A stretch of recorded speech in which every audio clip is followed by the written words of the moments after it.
under Prime Minister Najib to be regarded worldwide as a global double kleptocracy. Yesterday, the DAP MP for Taiping, Komeng, offered Najib free legal service to sue economists for his 8th of March article entitled "Stop Thief. Malaysia's PM is about to steal an election."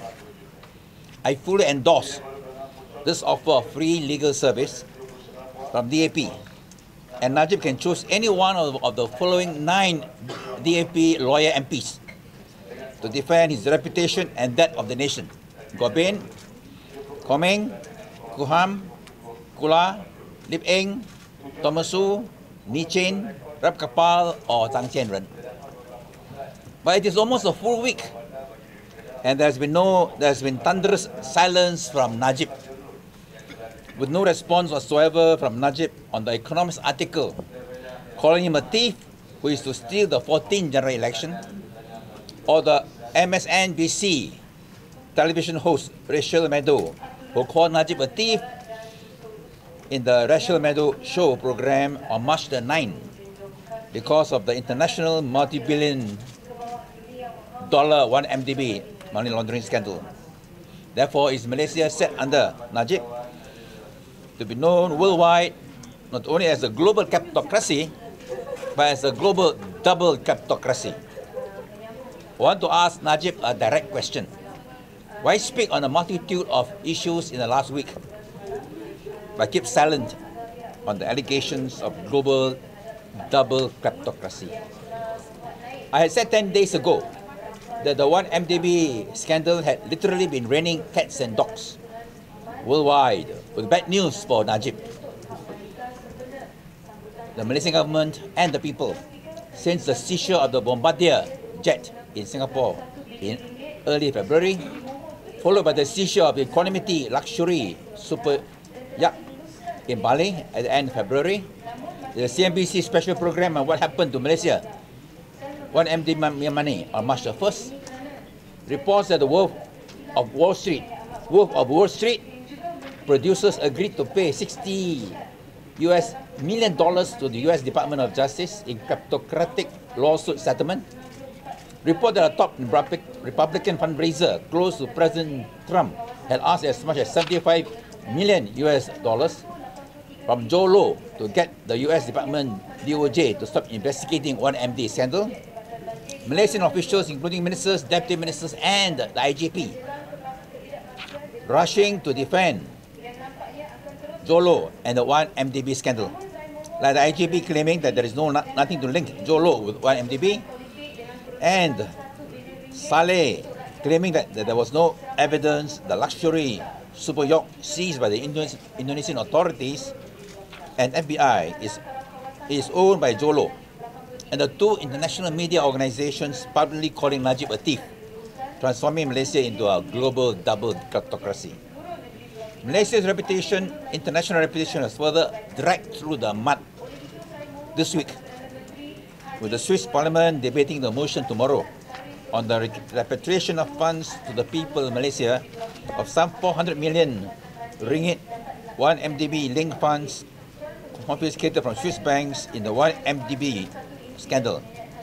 But this is not the only international event to sully and tarnish the reputation of the very battered reputation of Malaysia. 2 days ago, on Monday, the International Human Rights and Anti-Corruption NGO Global Witness, which I showed you just now, released a 26-page report entitled "The Real Thieves of Wall Street" in its campaign to get the UK financial regulator, Financial Conduct Authority, FCA, to investigate Royal Bank of Scotland and Standard Chartered for handling more than $2 billion of allegedly embezzled funds from 1MDB. Global Witness questioned why the FCA has declined to probe RBS and Standard Chartered over the 1MDB scandal, despite the 2 British banks being fined by the Swiss and Singapore regulators and investigated by US authorities. US prosecutors allege that Malaysian officials and their business associates siphoned billions of dollars of government-guaranteed funds from 1MDB to a personal bank account to personal bank accounts to buy luxury items such as the $250 million yacht, Picasso painting, jewelry, funding for Hollywood films, including The Wolf of Wall Street. Global Witness said in the 226-page report that the YMDB affair was a clear failure by the banks because they ignored the rules, turned a blind eye, tapped profitable clients, and continued handling billions of dollars of dirty money despite clear warning signs. Banks are supposed to carry out extra checks when handling money from state entities, reporting any suspicious transactions to regulators, blocking them if they are not explained, and closing accounts where needed. The FCA said in an email statement that it was aware of these matters and has been liaising with regulatory partners in the jurisdictions in which these activities occurred. It added, "We are aware of the action that has been and is being taken by those agencies and others, and we are monitoring with interest." Murray Worthy, author of the Global Witness report, he said, and I quote, "Just because foreign regulators have investigated, it doesn't let the FCA off the hook. This is one of the biggest corruption cases of all time. This is one of the biggest corruption cases of all time. And it is worth comparing the UK approach with the US DOJ, which is putting huge efforts into going after this $4.5 billion of illicit proceeds." Margaret Hodge, the Labour MP and anti-corruption campaigner, said, "It is time for the FCA to take firm action to hold banks that handle dirty money to account and to explain its apparent inaction over this case when other countries completed their investigations over a year ago." The Monetary Authority of Singapore fined Coutts, the private banking arm of RBS, 2.4 billion Singapore dollars in late 2016 for breaches of anti-money laundering regulations and failing to meet due diligence requirement for politically exposed persons.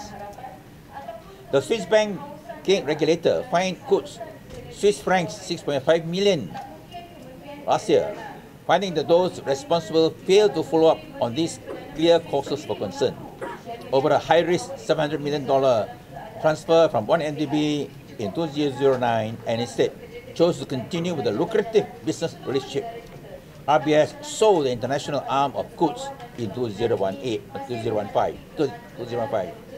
The Monetary Authority of Singapore also fined Sanchart 5.2 million Singapore dollars for significant lapses in the bank's customer due diligence measures and controls for ongoing monitoring, after $1.1 billion had been originated from YNB was transferred into an account of a Malaysian businessman in Singapore.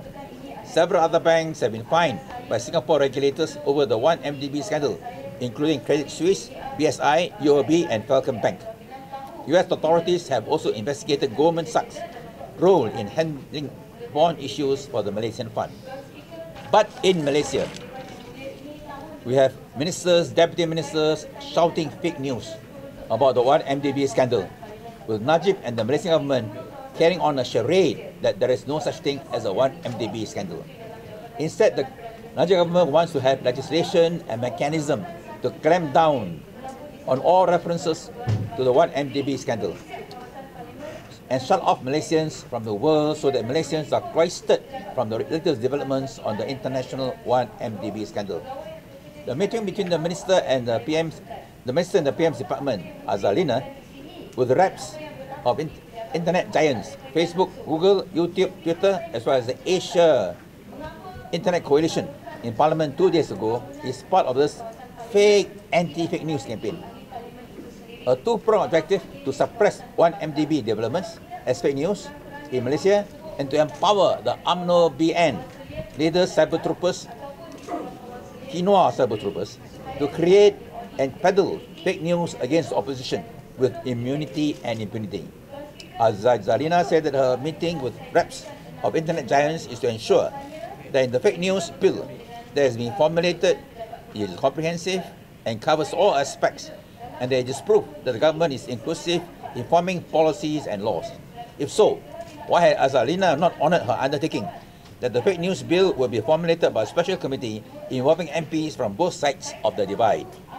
On Sunday, Deputy Communications Minister, Jailani Johari, warned that action will be taken against fake news about the state fund 1MDB. Can Azalina explain this threat from the Deputy Minister? So this one I've showed you the global witness, the 26th report.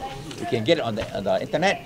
You just type, search global witness and you will find. And this is the latest report which has dragged Malaysia through the mud. Report after report, development after the development, and Malaysians cannot hold their heads high. When we go abroad, we feel ashamed, we feel humiliated because of the infamy, because of the ignominy and iniquity of the 1MDB scandal. So, Tony?